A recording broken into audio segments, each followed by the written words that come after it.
In today's video, I'm going to teach you how to set up and display author bios on your Squarespace blog. First, open your Squarespace dashboard. From here, head to your contributor or author settings. Depending on your version and template, you'll typically find this under Settings and then Permissions or Contributors. If you don't immediately see an Authors section, look in your blog page's settings for an Authors or Contributors area.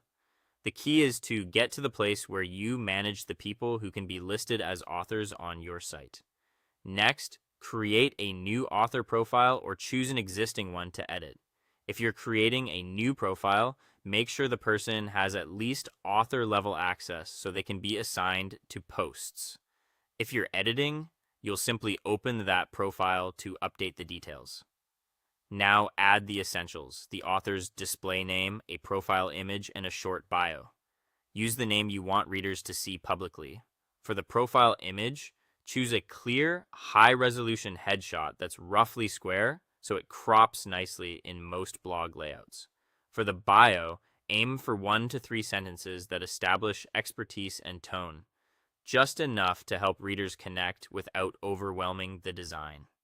Save your changes so the profile is ready to use. With your profile set, assign the correct author to your blog posts. Open your blog, select a post, and in the post editor, look for the Options or Settings panel. There you'll find the author field. Pick the profile you just created or updated.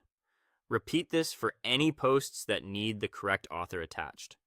If you have many posts, start with your most popular or recent ones to get the biggest immediate impact. Before you preview, make sure author profiles are enabled on your blog layout. Go to your blog page settings or design options and look for toggles like Show Author or Show Author Profile. Some templates let you display the author name above the post and the full bio below.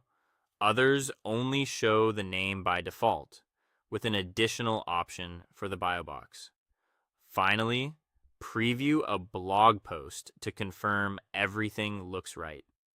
Check that the name, photo, and bio appear where you expect, and that the formatting is clean on desktop and mobile. If you don't see the bio, revisit your layout settings, confirm the correct author is assigned, and verify the profile is saved with an image and bio text. Once it looks good, you're all set. Your readers will now see a polished author presence that builds trust and adds personality to your blog.